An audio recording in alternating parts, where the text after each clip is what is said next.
Bom, legal, pessoal, vamos continuar então. Última aula nós paramos nos operadores e eu comentei com vocês que aqui os operadores são muito similares ao que a gente usa na matemática. No caso de soma, o sinal de mais, atribuição, o sinal de igual, a questão também daquelas regras de qual operação vem primeiro. Então aqui a gente tem os operadores para adição, subtração, multiplicação, exponenciação, divisão, módulo, para incrementar e decrementar. Aqui tem mais exemplos de como você pode fazer combinação desses operadores. Então, por exemplo, com o sinal de igual, eu faço uma atribuição. E aqui ele mostra também que se eu quero fazer x igual a x mais y, eu tenho a opção de fazer de uma forma mais resumida, colocando x mais igual y. Aqui, nesse exemplo, ele já sabe que eu vou somar x e y e o resultado vai ser colocado dentro de x. Então nós temos uma combinação de operadores usando mais igual. Aqui eu tenho a mesma coisa com subtração. Se eu quero fazer x igual a x menos y, basta fazer x menos igual a y. Tá? Bom, isso aqui é uma opção que a linguagem te oferece, mas se você não quer se preocupar com isso, vai no tradicional aqui, no arroz com feijão, que aí você evita qualquer tipo de confusão. Tá? Atribuição quando se trata de string, e no caso quando eu faço uma soma usando strings, na realidade eu estou concatenando textos. E aqui também eu tenho a mesma lógica de usar o mais igual, também funciona.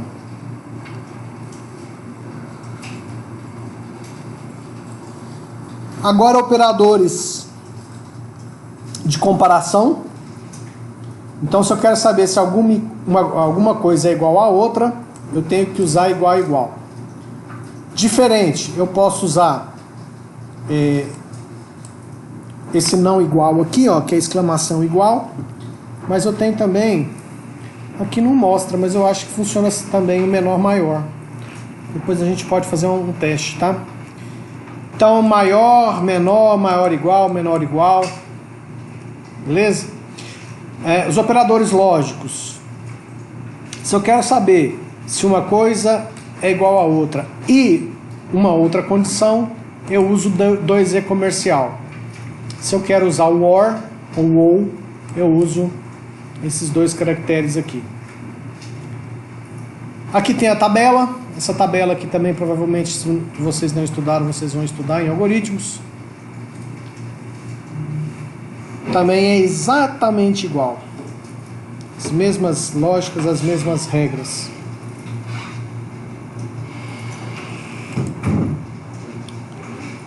Continuando. Vamos fazer alguns exemplos aqui para a gente testar aqui. Vamos ver se ele vai dar algum exemplo aqui. Aqui tem exemplos. Bom, deixa eu pegar um código aqui na minha máquina para a gente fazer alguns códigos e fazer alguns testes.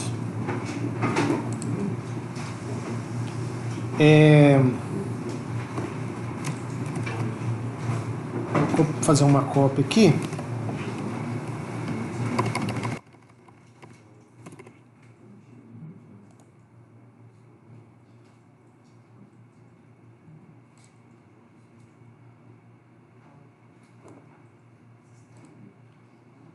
Beleza, deixa eu ver o que eu vou aproveitar desse código aqui.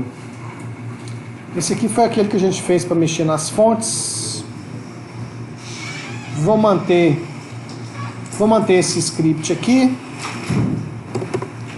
mas deixa eu ver o que eu vou fazer aqui. Vou ter uma função, vou tirar esses botões. Vou deixar só um botão aqui. Vou deixar esse T1. Vou tirar esse código aqui. Beleza, vamos usar esse esqueleto aqui de código para fazer alguns testes. Vou pegar esse script aqui, vou colocar aqui dentro do cabeçalho, porque dentro desse script nós vamos fazer uma função aqui para usar algumas expressões matemáticas, tá? Se bem que eu podia usar o alert também, é mais fácil do que ficar usando função. Então eu vou até já abortar isso aqui. Tirar esse script daqui. Opa, só que deixa eu copiar ele aqui para não ter que digitar de novo. Então na realidade o que eu vou fazer? Eu vou apagar isso aqui tudo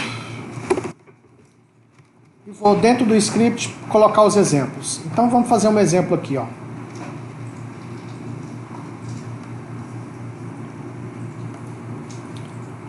Vamos lá, vamos pegar esses operadores aqui. Beleza, então eu estou dentro da página, dentro de um bloco de script, de programação JavaScript. Eu fiz a definição de 3 variáveis. Variável x já iniciando com o valor 5. Variável y iniciando com o valor 2.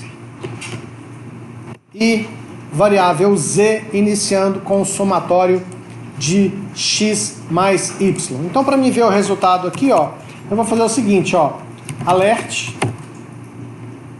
vou colocar aqui, ó, z é igual, e vou concatenar a variável z, só para que eu consiga visualizar qual é o conteúdo da variável z.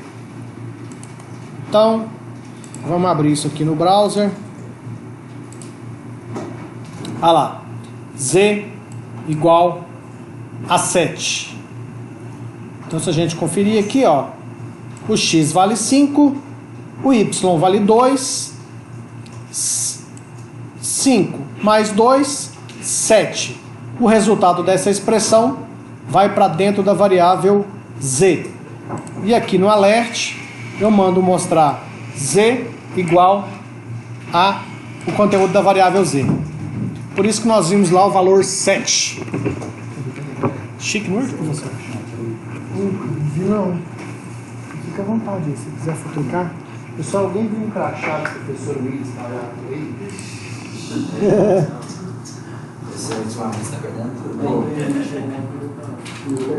Eu fico preocupado se começar a perder dinheiro. Aí você. Você tinha posto no bolso daquela outra calça que você tava. Pode ser, né?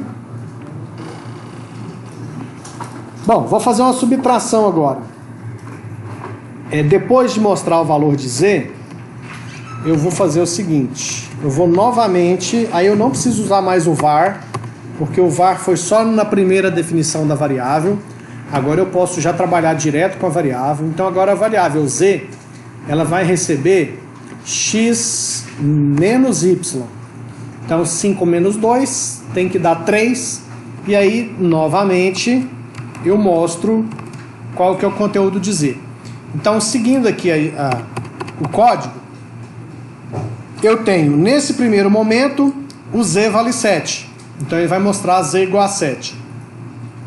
Depois eu faço uma nova expressão matemática, onde a variável z recebe x menos y, consequentemente, 5 menos 2, ou seja, z igual a 3. E aí eu vou mostrar aqui o conteúdo da variável z, que vai ser o valor 3.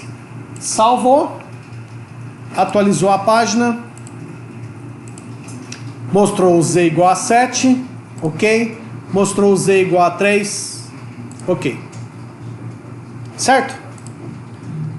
Bom, aí tem multiplicação, tem divisão, segue a mesma lógica. Esse aqui é interessante, ó. Esse aqui é muito interessante. Ele retorna o resto da divisão. Vamos fazer um teste com ele. Aqui, ó, é o sinal de percent, né? Então, nesse segundo momento aqui, eu vou colocar x percent y. Ou seja, qual que é o resto da divisão de x por y? Se eu dividir 5 por 2, dá 2 vezes 2, 4, resta 1, certo?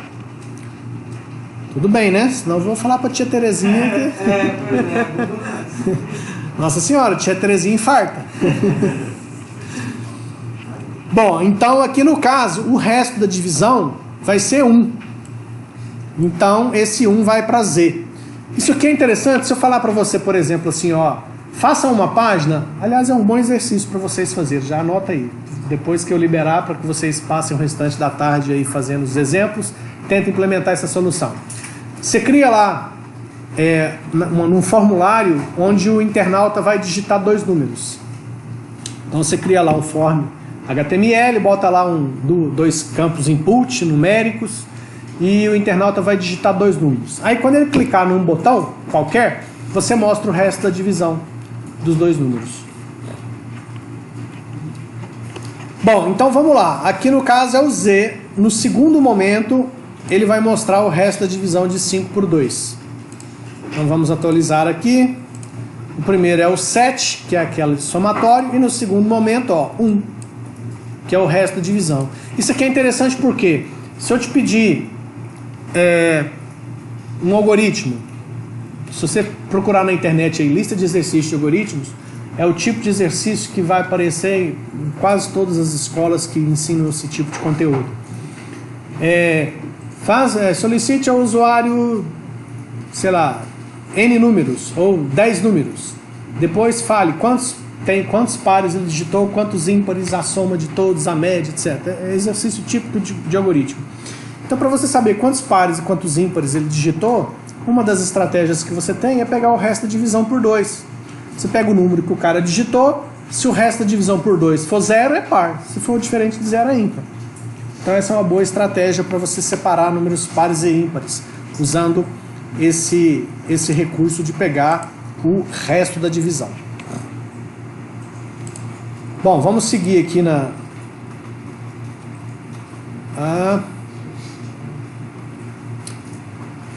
Aqui tem, ó, para incrementar e decrementar. Isso aqui também é bem legal. Quer ver, ó? Eu vou fazer o seguinte, ó. Vou começar... Não, vou deixar o x com 5 e o y com 2, tá? Aí aqui, ó, na frente eu vou fazer o seguinte, ó. X mais mais.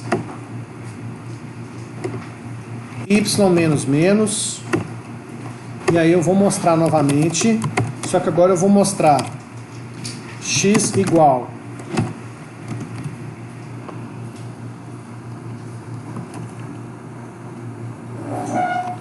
x igual...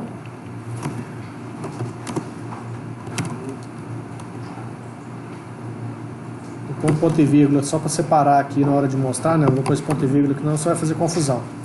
X igual a tanto, vou botar um monte de pontinho assim, e depois y igual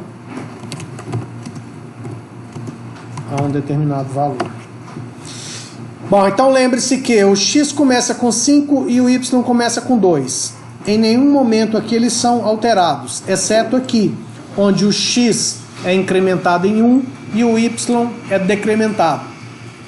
Então, consequentemente, na hora de mostrar aqui, o x deve valer 6 e o y deve valer 1.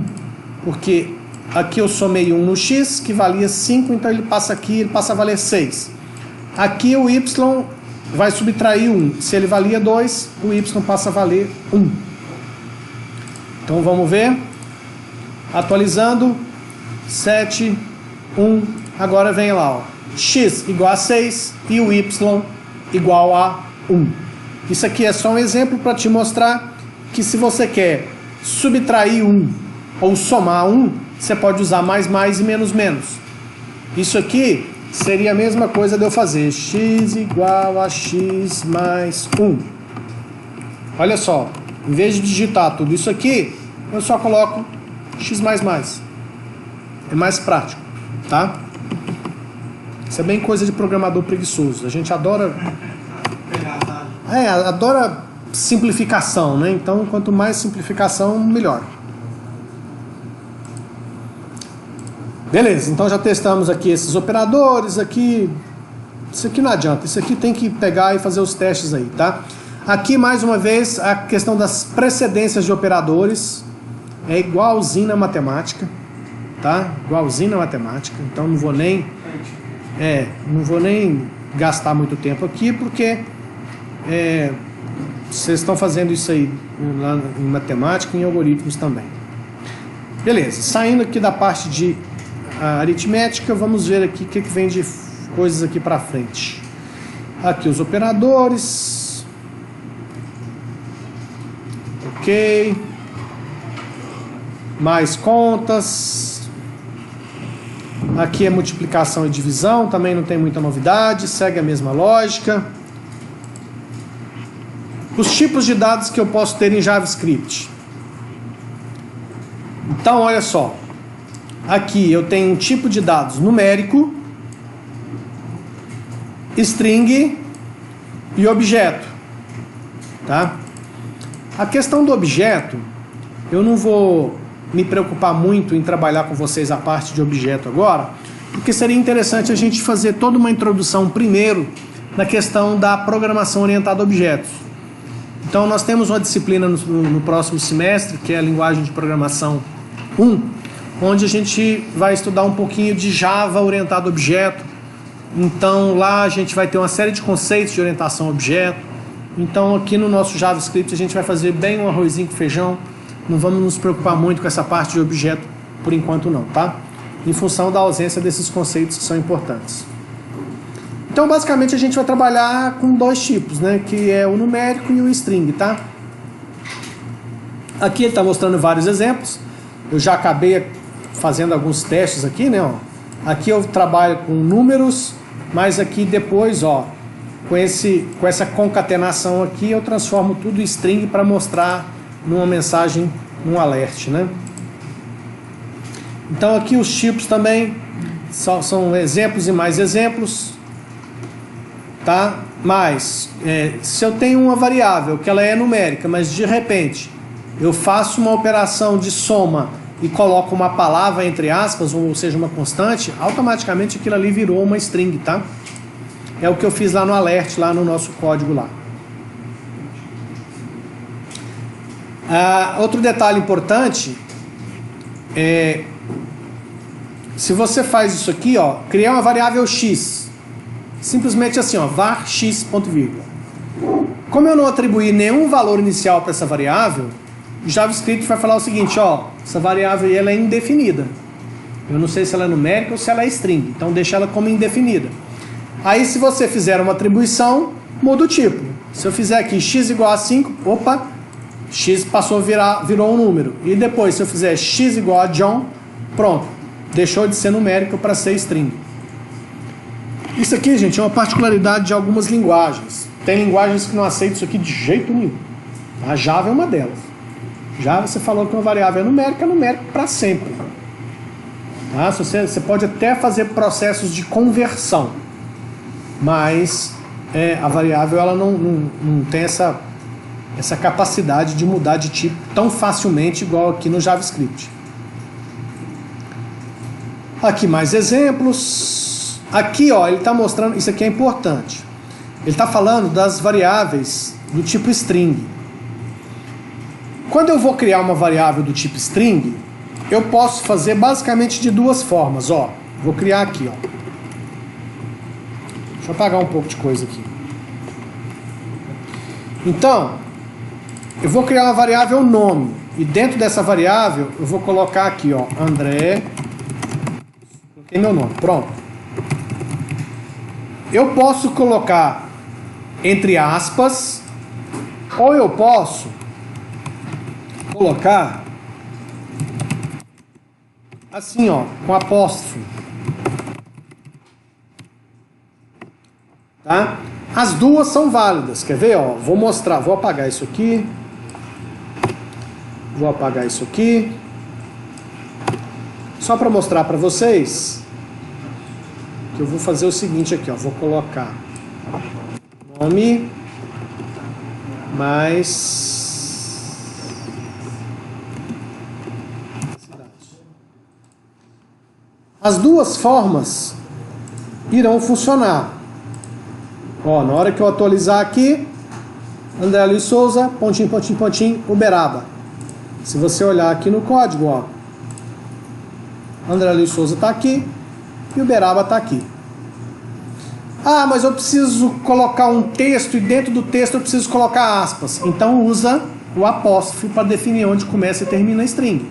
Então eu poderia colocar aqui, ó, Uberaba tem, abre aspas, tem, entre aspas, muita chuva. Certo? Então, olha só o que vai acontecer, ó. Na hora que eu atualizar aqui, olha lá, as aspas veio, ó. Uberaba tem muita chuva. Então é assim, quando eu preciso mostrar aspas, eu uso o apóstrofo. Quando eu preciso o contrário, eu inverto. Se eu preciso colocar o Luiz, de André Luiz, dentro de um apóstrofo, eu coloco aqui, ó. Salvou, atualizou, olha lá, ó. Certo? Isso aqui é motivo de muita confusão, tá, gente? Então, tomem muito cuidado na hora de usar esse tipo de situação. Quando você precisa mostrar ou trabalhar com apóstrofo e aspas, você tem que tomar cuidado para não fazer confusão. Você já pegou? Você já assinou a lista? Já? Todo mundo assinou a lista? A gente parece que teve um pessoal que chegou aí depois. A lista tá aqui, pode pegar.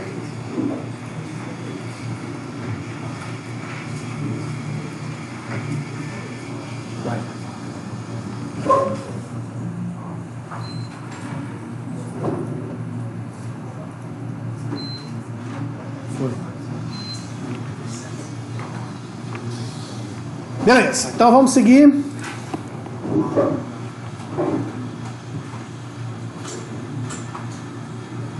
Separador decimal.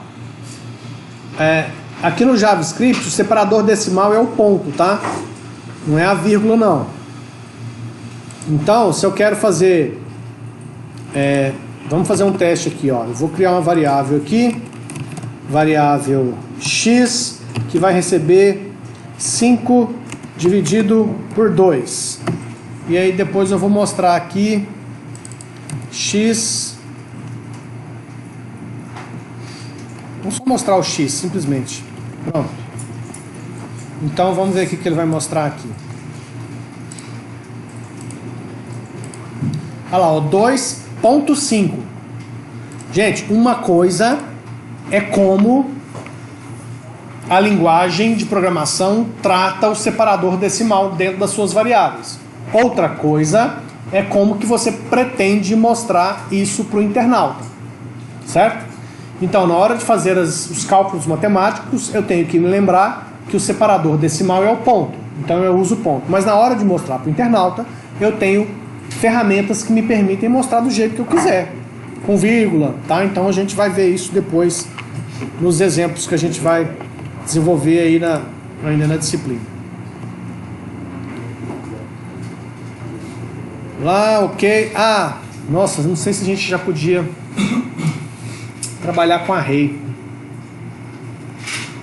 Vocês provavelmente ainda não viram isso em algoritmo. Já viram? Vetor, matriz? Não, né? Bom, vamos deixar isso aqui então para depois. Aqui ele fala de array, aqui porque ele fala de array por causa dos objetos. Então beleza, vamos deixar isso aqui de fora por enquanto.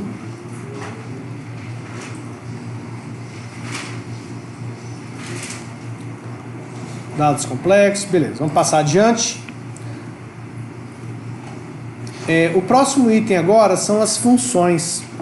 A gente acabou já trabalhando em alguns exemplos anteriores com funções. Mas vamos lá, vamos aproveitar que a gente chegou nesse tópico aqui e reforçar esse assunto que é muito, muito, muito usado em JavaScript. Bom, o que é uma função? É um bloco de código que eu coloco dentro de uma função. Normalmente eu faço isso quando eu tenho um bloco de códigos que faz uma determinada tarefa e eu preciso dessa tarefa mais de uma vez. Então, por exemplo, eu tenho uma página onde o internauta digita o CPF e eu preciso checar se o CPF dele está correto. E aí, para fazer isso, eu preciso pegar o dígito que ele colocou no CPF, fazer uma continha e checar se aquele CPF é válido. Eu faço isso em vários locais do meu site. Então, o que eu faço? Crio uma função JavaScript para a qual eu envio o número do CPF e essa função pode, por exemplo, me informar se aquele é um CPF válido ou não.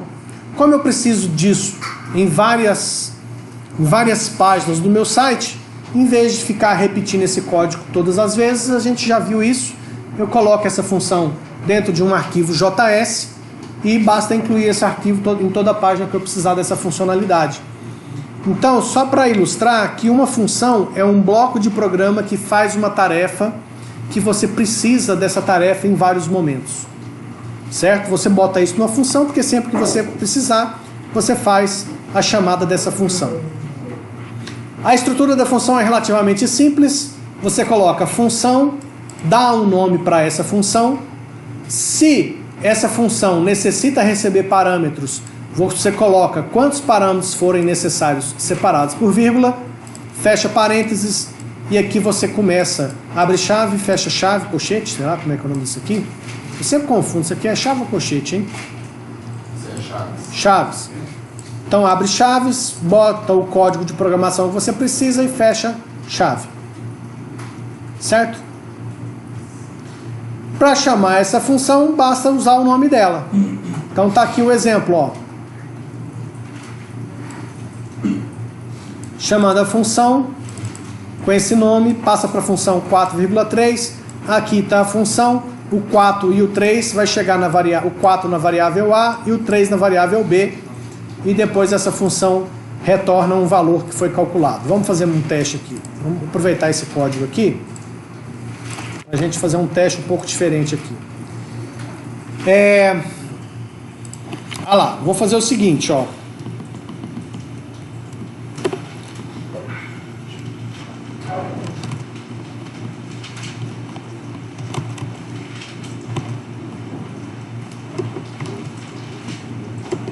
Bom, vou criar uma função que eu vou chamar de soma,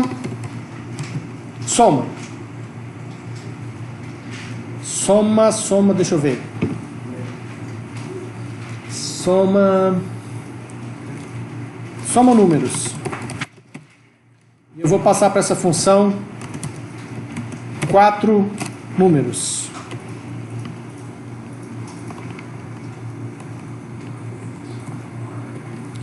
E aí eu vou fazer aqui, ó. S é igual a mais B mais C mais D, ponto e vírgula. E aí depois eu retorno o S, que vai ser a soma.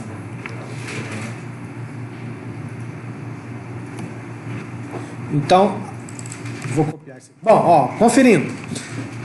Criei uma função, o nome dessa função é soma números. Lembre-se que maiúsculo e minúsculo faz diferença em JavaScript. Então eu tenho que fazer do mesmo. Se eu falei soma números, eu coloquei o N de números maiúsculo.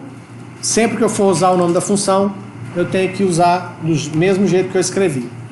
Então aqui eu vou fazer o seguinte, ó. Eu vou criar uma variável x. Vou falar que essa variável x recebe o resultado da função soma números e eu vou passar para essa função 4 números. Tá aqui os 4 números. Eu estou chamando a função soma números, estou passando para ela 4 números separados por vírgula, 4, 3, 2 e 1, porque a função recebe 4 números. A função vai fazer o somatório A mais B mais C mais D e esse somatório vai ficar na variável S. E essa variável S será devolvida, será retornado pela função. Então, quando eu falo que x é igual ao soma números, esse x igual significa o seguinte: o que essa função devolver cai dentro da variável x. Eu só faço isso se eu sei que a função vai devolver alguma informação. Depois, eu vou mostrar qual que é o valor de x. Então aqui 4 e 3, 7, com 2, 9 e 1, 10. Deve ser o que deve aparecer pra gente aqui depois que eu atualizar essa página. Quando eu atualizar, tá lá, ó, 10. Certo? Então, aqui ele mostrou 10. Fiz uma função, fiz a chamada dessa função para processar aquele código que me interessava. Eu já mostrei para vocês na aula anterior que com JavaScript eu consigo uma interação com HTML, que é pegar uma informação de um item HTML usando o ID. Tá? Então agora a gente começa até conseguir fazer alguns exercícios, e assim que eu terminar de explicar isso aqui, eu vou passar alguns exercícios para que vocês tentem fazer. Tá? Beleza. Vamos ver o que mais tem aqui para frente.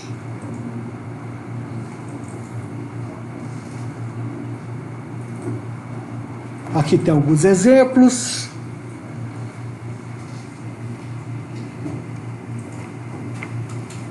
Bom, o próximo item é objetos. Como eu disse que a gente não vai abordar esse assunto em JavaScript, eu vou pular esse item, tá?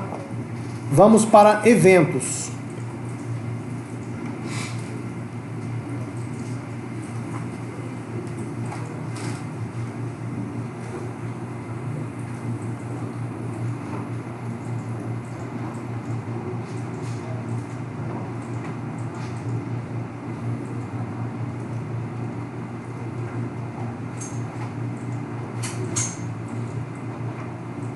Bom, aqui ele está mostrando para vocês alguns eventos HTML que você pode utilizar para integrar o HTML com o JavaScript. Então aqui tem o onChange, onClick. Esse aqui é o que eu falei para vocês que vai... dava pra gente fazer aquela coisa lá do internauta com a setinha do mouse tentando ir em cima de um elemento e a gente fugindo, entendeu? Porque aqui, eu tenho a opção de on mouse over e on mouse out, ou seja, quando o mouse, a seta do mouse estiver em cima do que eu quero, eu posso disparar um JavaScript. Porque esse evento é assim, quando acontece o evento, você pode usar o evento para disparar um código, uma programação JavaScript. Vamos fazer o mais simples aqui, que é o onChange. Então eu vou criar aqui, vou criar deixa eu dar uma limpada aqui. Vou colocar aqui, vou criar aqui um botão HTML. Não, vou colocar um input, porque nós vamos testar o onChange. O nome dele vai ser carro. O ID, vou colocar carro também. Pronto.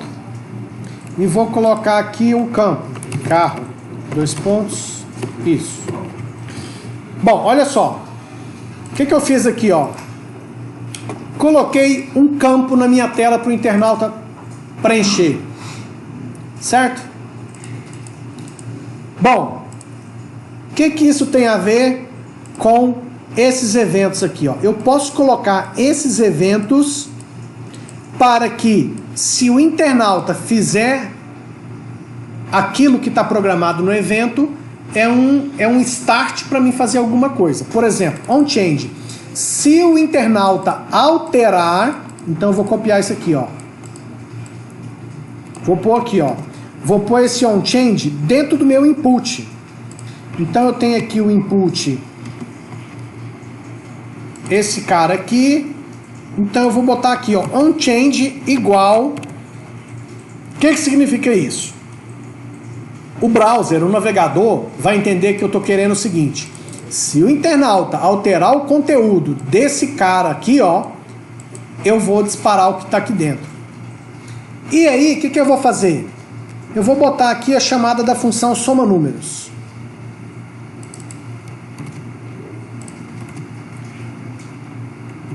Soma números. E vou passar aqui 1, 3, 5, 7. Bom, aí eu vou mudar um pouquinho a lógica dessa função soma números. Em vez de retornar o S, ela vai mostrar o valor de S. Então olha só que coisa interessante. Isso aqui é um exemplo meio esquisito, mas o que eu quero que vocês entendam nesse exemplo é o seguinte, que quando o internauta digitar alguma coisa nesse campo, quando ele alterar, vai ser chamado a função soma números, passando 1, 3, 5, 7. A função vai receber, fazer o somatório e mostrar o total. Vamos testar isso? Atualizando. Tá aí. Ó, digitei 1, 2, 3. Quando é que ele considera que foi alterado? Quando eu saio do campo. Porque eu ainda posso digitar um 4. Eu ainda estou alterando. Ó, digitei o 5. Eu ainda estou alterando. Mas se eu sair desse campo, o que acontece? O campo estava de um jeito. Eu cheguei no campo, coloquei um valor e saí. Aí eu fiz a alteração. Então quando eu sair desse campo aqui, eu vou pressionar Tab, ou se eu clicar fora dele, a função deve ser chamada, ó, Tab, vou dar um clique fora. Ah lá. Entendeu? Ou seja, sair daquele campo. O que aconteceu? O método onChange foi disparado. E quando ele foi disparado, eu coloquei ele aqui, ó, onChange. Alterou esse campo, chama essa função. Eu espero que vocês estejam vendo que a partir daqui eu começo a ter interação HTML e JavaScript em função do comportamento do internauta. Tá? Ou seja, com o onChange eu consigo ver se ele digitou alguma coisa em um campo. Eu consigo, com os outros métodos, com os outros eventos, saber se ele clicou em alguma coisa, se ele passou o mouse em algum lugar, se o mouse saiu de algum lugar. Isso aqui é com relação ao teclado. Se a página foi carregada. Quer ver um outro exemplo? Vou botar esse onload aqui, ó. Vou tirar esse onChange, vou trocar para onload e vou colocar isso aqui no corpo da página. Então olha o que eu estou fazendo.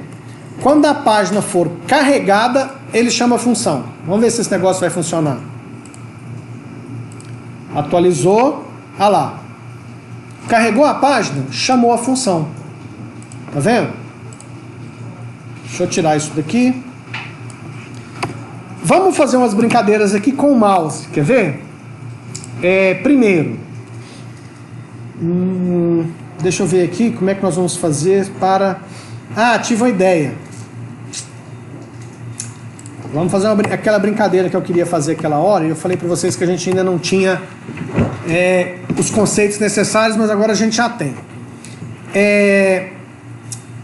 Beleza, eu vou tirar esse carro daqui, porque eu quero só o campo. Eu vou trocar. Em vez de ser um input, vai ser um botão.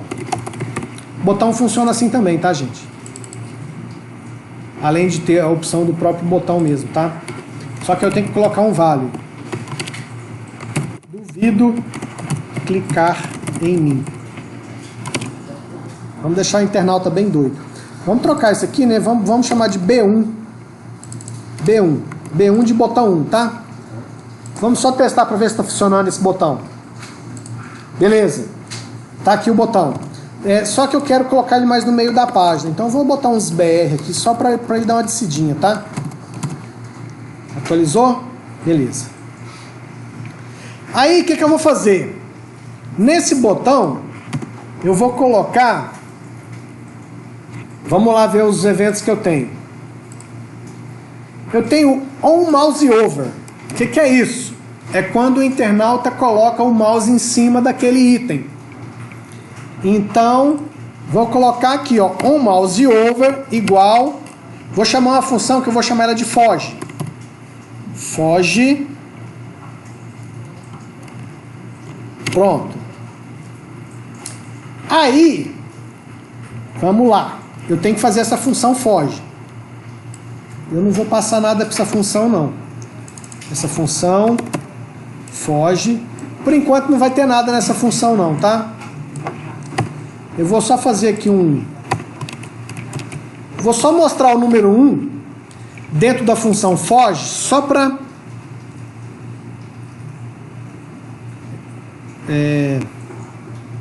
Agora eu estou na dúvida se eu apertei um ESC aqui, mas acho que não apertei não. Não, apertei não. Bom, então aqui é o seguinte, quando ele passar o mouse em cima do botão, chama a função foge. O que a função foge faz? Mostra o número 1. Só para a gente perceber que esse negócio está funcionando, tá? Então vamos ver. Atualizou a página. Atualizou, beleza. Quando eu levar a setinha do mouse em cima do botão, aparece o alert com a mensagem 1. Ó, funcionou. Então, quando o mouse vai para cima do botão, ele mostra a mensagem 1. O que significa isso? Que isso aqui está funcionando. Que quando o mouse vem para cima desse botão, ele chama a função foge. A função foge mostra isso aqui. Bom, o que eu quero fazer? Nós já vimos isso aqui, ó. Eu quero colocar um estilo... Deixa eu ver como é que eu vou fazer isso aqui. Eu posso botar um parágrafo. Vou botar um parágrafo. Eu vou botar esse botão dentro de um parágrafo. Esse parágrafo vai ter o ID de P1, que seria o parágrafo 1. Barra P. Legal. Então veja que o botão está dentro de um parágrafo que o ID é 1. Eu vou colocar aqui um estilo que é o alinhamento do texto, ele vai começar centralizado. Legal? E aí, eu quero descobrir, aí eu não lembro de cabeça, nós vamos pesquisar junto. Eu quero descobrir como é que está o alinhamento do texto para um parágrafo. Deixa eu ver se eu consigo mostrar aqui. Provavelmente deve ser algo do tipo document.get. Eu nunca lembro esse tem de cabeça. Deixa eu dar uma pesquisada aqui. By ID. É esse cara aqui que eu quero. É esse cara aqui que eu quero. Ele tem uma letra E maiúscula. Então, esse cara, pelo ID, vai ser o ID P1, que é o parágrafo 1. Ponto, estilo. Ponto. Deixa eu ver se ele me mostra assim. Nem sei se esse trem vai funcionar, viu, gente? Eu tô indo meio no chute aqui. Eu vou até dar um Google aqui, só para adiantar, para a gente não ficar perdendo muito tempo.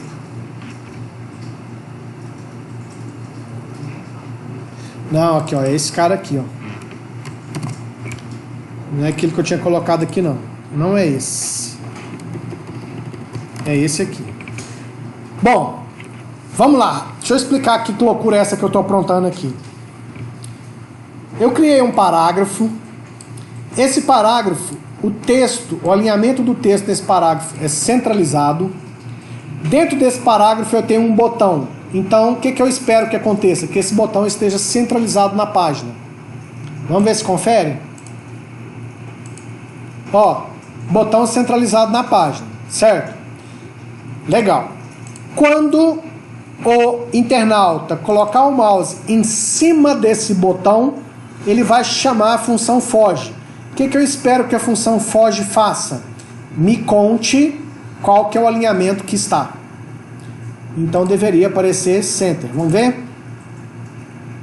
Não apareceu nada. Então, eu preciso descobrir como é que eu pego esse cara.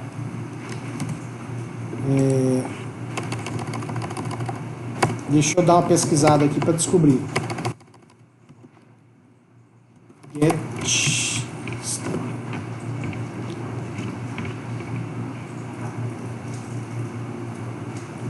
Aqui é para me alterar, entendeu?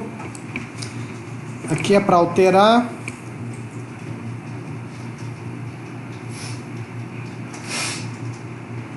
Eu queria descobrir qual que está. Ele vai mostrar no caso quantos pixels ele está para cima. Não, eu queria saber, porque é o seguinte, para mim fazer o botão fugir do internauta, na hora que ele pôr o mouse em cima, eu preciso saber se está no meio, se está na direita, se está na esquerda, para mim mudar, para mim fugir dele. Vou fazer de uma outra forma, tá? Por isso que é interessante você conhecer bem de algoritmo, porque como eu não estou descobrindo o que eu queria aqui, eu vou fazer de uma outra forma diferente. Eu vou criar uma variável aqui fora da função. Aqui, ó, variável posição, que vai ser igual a 0. E aí, em vez de fazer isso aqui, eu vou mostrar a variável P, tá? Então, o que eu estou querendo dizer com isso? Ó, quando eu passar a seta do mouse em cima do botão, ele chama a função foge e mostra o valor de P. Vamos ver se esse troço vai funcionar. Atualizei. Mostrou 0. O que você está entendendo então? Você está entendendo que a variável P, que foi criada fora da função, eu consigo ter acesso a ela dentro da função. Beleza? Então o que eu vou fazer? Toda vez que ele cair aqui dentro do foge, eu vou fazer o seguinte. Eu vou considerar que 0, para facilitar, eu vou colocar 0, 1, 2. Então ele vai começar... vou tirar isso daqui. Não preciso mais disso aqui. Eu vou considerar que 0 é na esquerda, 1 é no centro e 2 à direita, tá? Então eu vou fazer o seguinte. Se o P for igual a 0, significa que o botão está alinhado à esquerda. Consequentemente, eu vou fazer um P++, para o P passar a valer 1. E agora sim, eu acho que eu apaguei o código, mas eu vou copiar aqui. Eu vou mudar o alinhamento de P.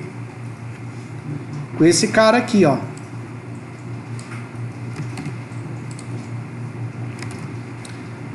Aqui é o P1. Vou alinhar centralizado. Então, lembra que eu falei para vocês? Eu vou considerar o seguinte, ó.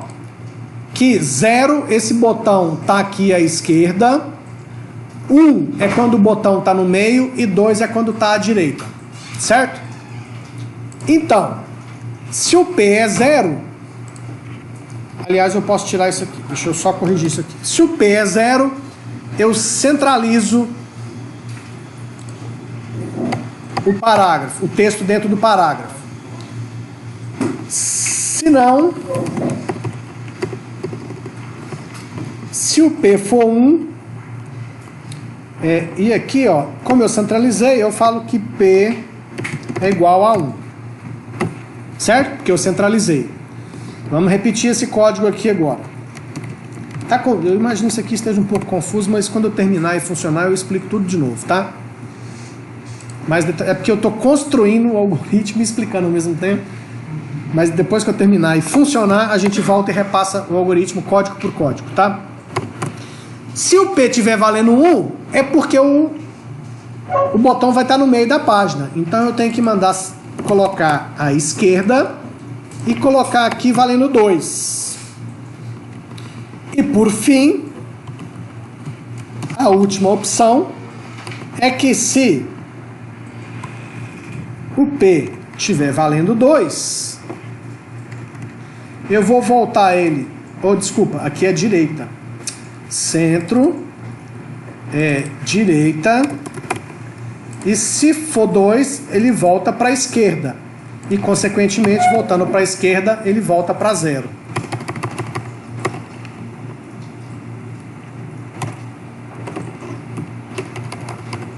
Ficou bonito esse negócio aqui, hein? Vamos conferir aqui. Funcionando, eu vou explicar melhor, tá? Então vamos ver se vai funcionar. Eu tenho que atualizar. Parágrafo IDP1. Ah, gente, olha só o que aconteceu. Não sei se vocês perceberam. Vou atualizar, ó. Fugindo no texto. Por que tá mexendo no texto? Porque você pôs no texto. Porque o ID do parágrafo é P1, ó. Tá vendo? Lembra que você não pode usar duas coisas na página com o mesmo ID, porque vai fazer confusão? Olha que maravilha, tá mais do que provado que vira confusão mesmo. Então, o parágrafo aqui eu vou mudar para P2, tá? Vamos voltar para a página. Atualiza. Beleza. Então, ele vai com o mouse para cima do botão, fugiu para o meio. Vamos no meio, fugiu para a direita. Vamos na direita, fugiu para a esquerda. Vamos na esquerda, fugiu para o meio, e o internauta vai ficar feito bobo aqui, ó. Fugindo, ó. E o negócio fugindo. Agora que funcionou, eu vou explicar tudo de novo, passo a passo, do zero. Vamos lá? Então acompanha o raciocínio aí. Beleza, tem uma página HTML. Dentro dessa página HTML, esse script aqui, eu vou até tirar ele daqui, só por uma questão de organização, tá?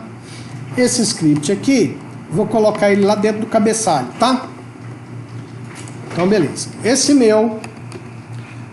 minha página HTML tem... Deixa eu tentar deixar o código todo aqui dentro, porque visualizando todo o código fica mais fácil de entender. Vamos lá. Eu tenho uma página HTML. Dentro dessa página HTML, eu tenho um parágrafo que tem esse texto, que está com ID P2. Depois, saltei várias linhas e criei um novo parágrafo com o ID P1. Dentro desse parágrafo P1, eu coloquei um botão. Esse botão se chama B1 e o ID dele também é B1. Coloquei escrito nesse botão: duvido clicar em mim. E usei um evento onMouseOver para saber quando o danado do internauta vai chegar com o mouse, com a seta do mouse em cima desse meu botão. Então, quando a seta do mouse chegar em cima desse botão, esse evento onMouseOver será disparado. Ele sendo disparado, o que eu faço? Eu chamo uma função que eu dei o nome de foge. Toda vez que o internauta chega com a seta em cima desse botão, o onMouseOver é acionado, consequentemente, a minha função foge é acionada. Na minha função foge, o que eu fiz? Antes da função, eu criei, gente, a função, a variável P fora da função, porque essa variável, ela não pode ter o valor apagado. E se eu criar dentro da função, eu corro risco, tá? Então o que acontece? A função foge faz o seguinte: se o P está valendo 0, é porque é a primeira vez que a seta do mouse chegou em cima do botão, porque o P valia 0. Então, vale 0 significa que o botão está alinhado à esquerda da página. Então, eu mudo o alinhamento do botão P1 em seu estilo para centralizado. Então, o conteúdo do parágrafo P1, que não tinha definição de centralização de texto, agora tem, que é centralizado. Consequentemente, o botão fica no centro da página. Aí lá vai o internauta com a setinha do mouse atrás do botão de novo. Nesse momento, quando ele processou isso aqui, ó, a primeira vez, o botão fugiu para o centro da página e o P agora vale 1. Por que eu pus o P valendo 1? Para mim saber que eu botei centralizado no parágrafo. Porque da próxima vez eu preciso saber onde está para ver para onde eu mudo. Por isso que centralizei o botão, o conteúdo do parágrafo, na realidade, e coloquei 1 na variável P. Beleza, terminou a função. Lá vai o internauta. Chegou aqui no meio, pôs a setinha, o que aconteceu? De novo, chamou a função foge. O P vale 0? Não. Então ele vem para cá. P vale 1? Vale. Se o P vale 1, eu sei que o botão está centralizado e eu vou fugir para a direita. Então, novamente, eu mudo no estilo do parágrafo 1 o alinhamento do texto para a direita. Todo o seu conteúdo é movido para a direita e o seu conteúdo é o botão. Então, o botão cai para a direita. E aí eu coloco 2 na variável P para mim saber que nesse momento o alinhamento está à direita. Lá vai o internauta de novo. Passou o mouse, o botão fugiu de novo. O que aconteceu agora? Novamente, um mouse over foi acionado, chamou a função foge. P é 0? Não. P igual a 1? Não. P igual a 2? Sim. Então, se o P é igual a 2, é porque eu sei que está lá na direita. Então, o que eu faço? Mando ele lá para a esquerda de novo e volto ele para 0. Então, ele fica nessa brincadeira aqui o resto da vida, ó.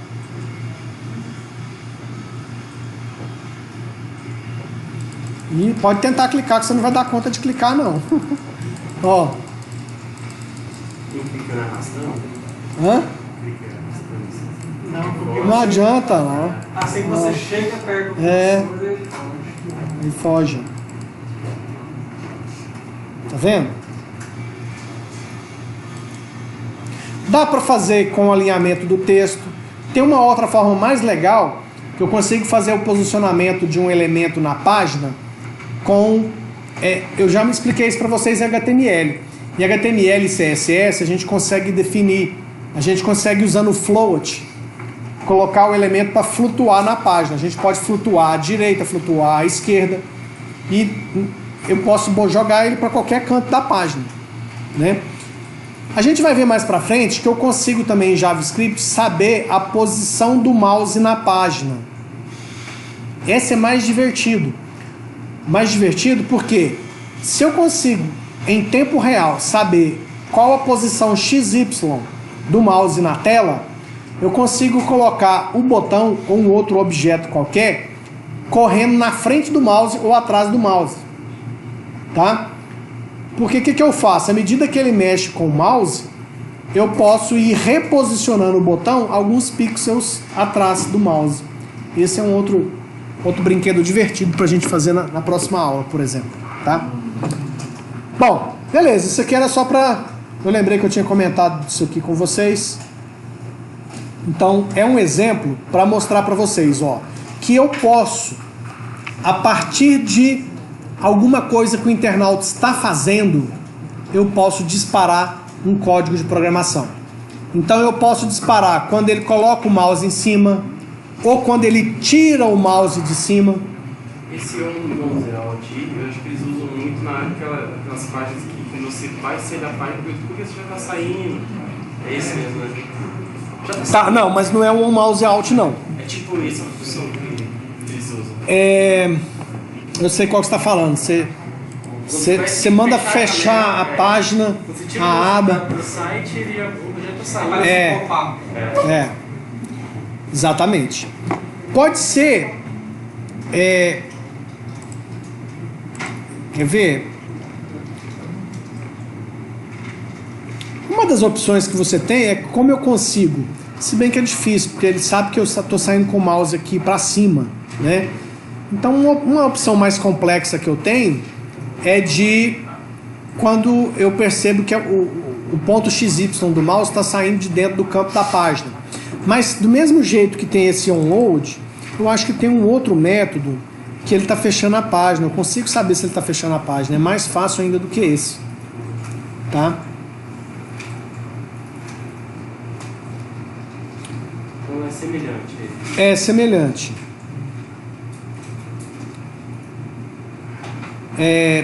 Tem vários outros métodos, outros eventos que não estão aqui, tá?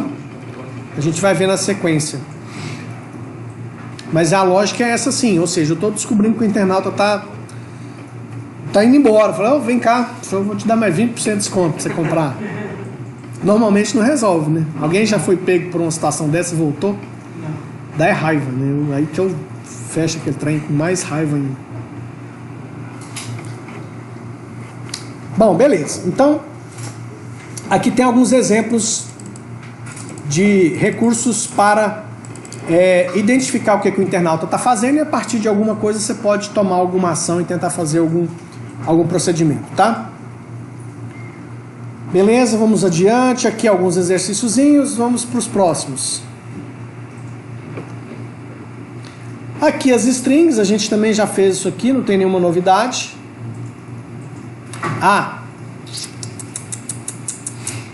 Mas aqui tem um negócio. Começa a um detalhe interessante aqui, ó. Aqui ele fala das aspas, que a gente já testou, ok? Aí ele começa a falar das propriedades. Vamos fazer um teste com essa propriedade aqui, ó. Eu vou até guardar isso aqui, que eu gostei muito, ficou simpático. Vou fazer uma outra cópia aqui. Vamos passar para esse EX4. Só para não perder esse código. Então eu vou fechar esse. Vou apagar isso aqui. Vou apagar. Vou tirar esse on mouse over aqui. Bom, deixa eu ver o que eu queria mostrar. Ok. Bom.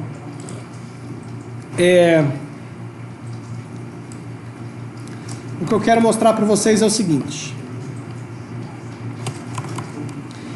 Tem uma variável txt. Dentro dessa variável eu vou escrever meu nome. E vou tirar esse botão aqui também. Esse botão por enquanto não vai me servir para nada. E aí o que acontece? A variável, eu vou trocar esse txt. Em vez de txt eu vou chamar de nome, tá? Então nome igual André Luiz Souza. Aí eu vou fazer um alert aqui, ó, só para mostrar para você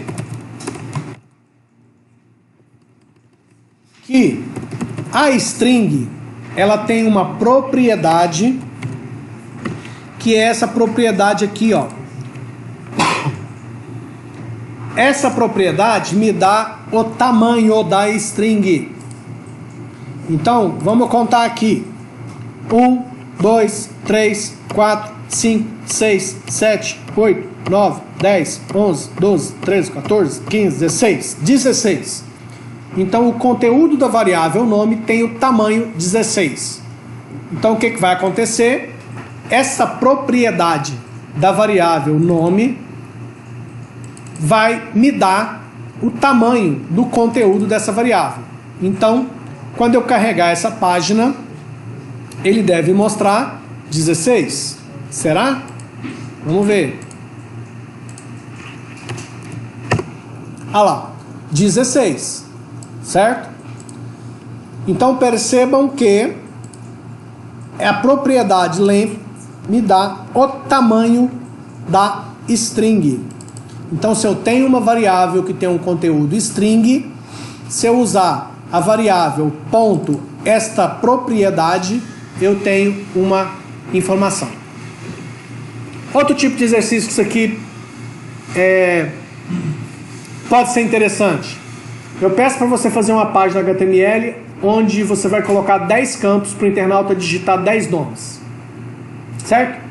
Então tem a página lá com 10 campos. O internauta digita 10 nomes e ele clica num botão e você fala para ele. Você tem, dos 10 nomes, você tem 3 que tem mais de 20 caracteres e 7 que tem menos de 20 caracteres. Como é que você faz isso?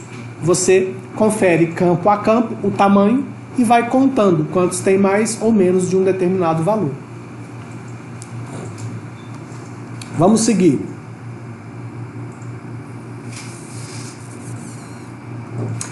Tá. Aqui ele está mostrando o seguinte, ó. Eu quero mostrar André Luiz Souza, mas eu quero que o Luiz apareça entre aspas. Se eu fizer isso aqui, eu vou ter problema, certo? Eu já mostrei para vocês anteriormente que uma saída é usar apóstrofo aqui e apóstrofo aqui, em vez de usar aspas. Lembra que eu mostrei esse exemplo? Mas existe uma outra possibilidade. Voltei, ó. Se eu colocar essa barra invertida aqui, ó, antes das aspas, eu estou falando para o JavaScript que é para considerar o caractere aspas e não como um separador de strings, tá? Então, é o que ele está mostrando aqui no exemplo. Se eu fizer isso aqui, o Vikings vai ficar de fora e vai dar problema. Então, se eu usar a barra, aqui, ó, se eu colocar a barra, ele vai considerar. O mesmo serve para o apóstrofo também, certo?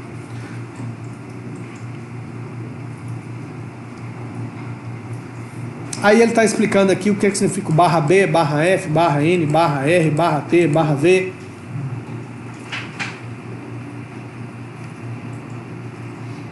Beleza, vamos ver.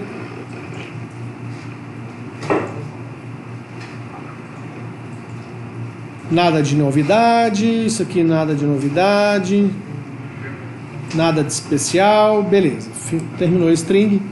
Agora, nós vimos uma propriedade, certo? Que foi essa aqui, ó, que me dá o tamanho da string. Mas existem outras propriedades. O exemplo que nós vimos foi esse, onde eu mostro o tamanho. Mas vamos ver aqui, ó.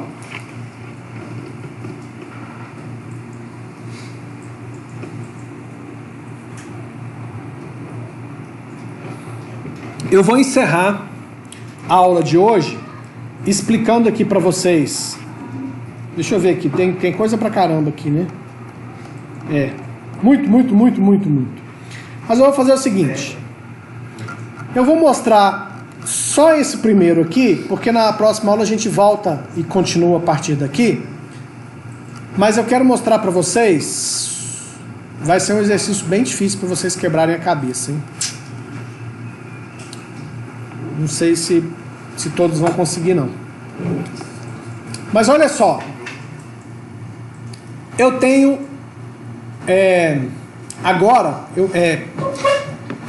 eu mostrei para vocês esse item aqui, ó, que é uma propriedade que retorna o tamanho da string. Então, quando eu ponho a variável do tipo caractere ou string, ponto, este item, eu tenho como resultado um número que me dá o tamanho daquela string.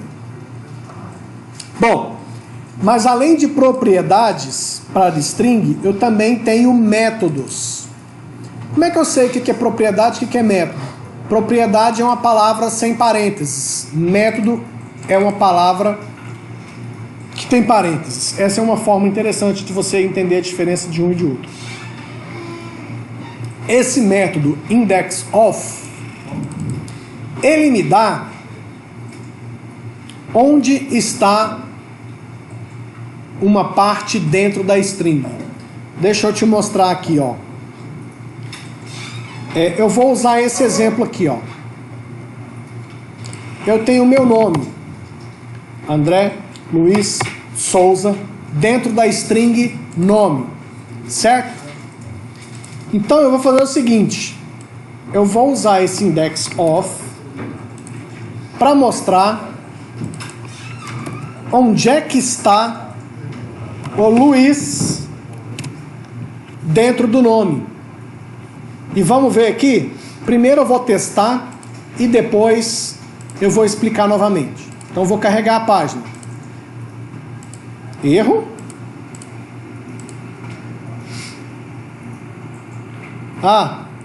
Vamos ver. Um copo de água lá do bebedouro para quem descobrir onde é que está o erro aqui.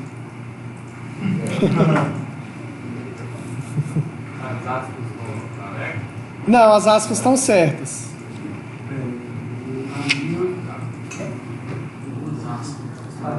Parênteses, está faltando um. Deixar o nome. Eu abri o parênteses para o alert, mas não fechei aqui, ó. Agora sim. Se eu tivesse dado um F12 aqui, ó, ele ia me falar, ó, erro de sintaxe, Tá faltando um parênteses, meu amigo. E se eu clicar aqui, ó, ele ainda me mostra lá onde na linha onde está o problema, ó. Tinha ficado mais fácil de descobrir, né? Beleza, corrigir. Vamos atualizar de novo. Ele me devolveu o número 6. Vamos tentar descobrir o que significa esse número 6? Vamos voltar para o nosso código. 1, 2, 3, 4, 5, 6. Então, ele está falando que o Luiz é 6. O Luiz está na posição 6. O que significa isso? Vamos mudar para explicar isso melhor para vocês. Eu vou colocar o A maiúsculo, que é esse primeiro item. Vai ser 0. Olha lá, 0. Então percebam que a posição de uma string começa em 0. 0, 1, 2, 3, 4, 5, 6. Então, por que quando eu pedi o Luiz ele mostrou 6? Porque o Luiz começa na posição 6. Porque o A está na posição 0. Repetindo, 0, 1, 2, 3, 4, 5. O L está na posição 6. Por isso que quando eu pus o Luiz aqui, ele me deu 6 como resultado. Então, o método indexOf me mostra onde em que posição está essa string dentro da string nome, aqui no exemplo. E se eu colocar um X aqui, ó, será que vai vir? Vamos ver? Menos 1. Então você já sabe que quando ele procura essa palavra ou essa string, no caso X, dentro da variável nome e não encontra, ele devolve menos 1. Se colocar o Z, tem 2 Zs lá. Ele mostra o primeiro. E se você quiser que eu mostre o segundo? Vai dar trabalho, mas tem. Olha lá, ó, mostrou o 9. O 9 é, vamos ver? 0, 1, 2, 3, 4, 5, 6, 7, 8, 9. Então ele pega a primeira ocorrência e já devolve. Tá? Vamos ver aqui na sequência dos métodos.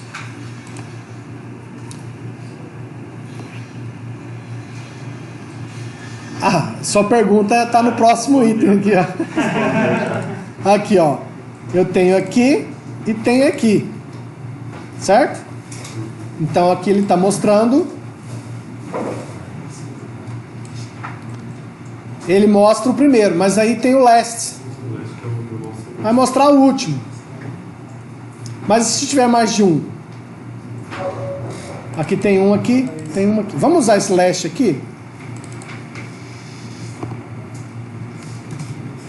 Vamos colocar aqui, ó.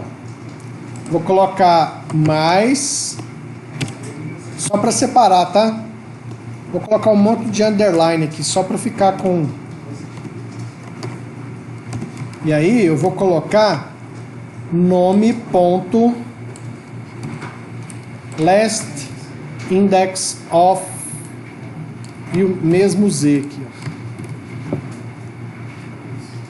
Então o que eu tenho agora?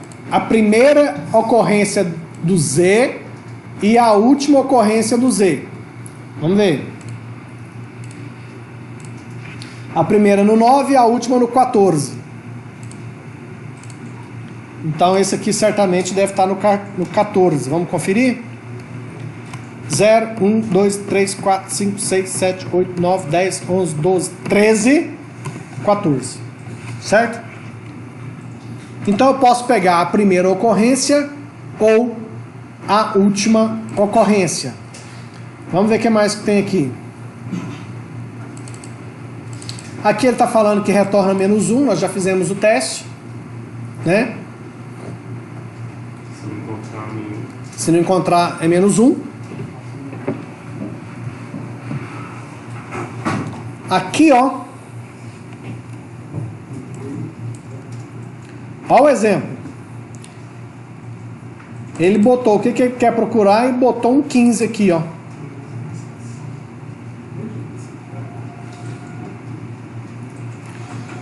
Último, 15. Esse 15 aqui, eu acho que é a posição.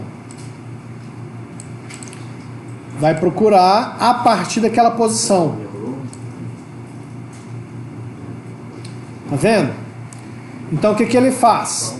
Ele vai procurar isso aqui, mas a partir da posição 15. Então ele desconsidera do 0 ao 14 e começa a procurar. Então isso aqui é interessante, ó. Então, por exemplo, deixa eu ver aqui se dá para fazer um teste aqui. Ó, eu tenho, deixa eu ver aqui,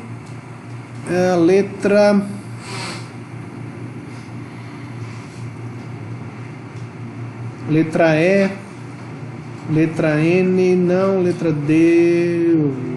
Vamos usar a letra A mesmo. Aqui, ó, deixa eu apagar isso aqui.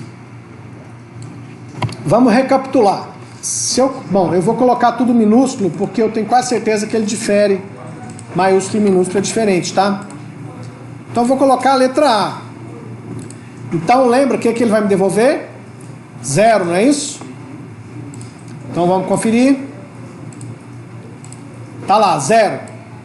Mas e se eu quero que ele procure a letra A só a partir da posição 6? Vamos ver? 0, 1, 2, 3, 4, 5, 6. Então ele vai começar a partir do Luiz procurar até o final uma letra A. Então vamos ver o que vai mudar nesse resultado. 15.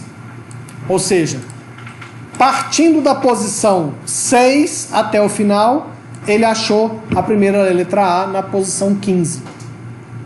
Certo? Deixa eu ver o que mais que tem de relevante aqui.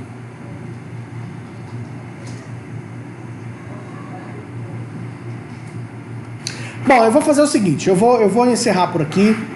Aí a gente, quem quiser fazer um intervalinho, etc. Mas eu quero deixar aqui um desafio para que vocês tentem solucionar. E aí na próxima aula eu resolvo isso e explico.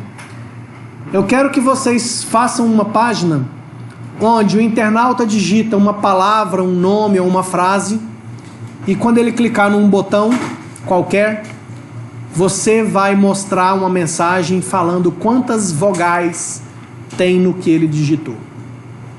Fácil, né? Bota o input texto lá, o cara digita qualquer coisa, clica no botão, você fala, ó, o que você digitou aí tem tantas vogais. Beleza? Mãos à obra.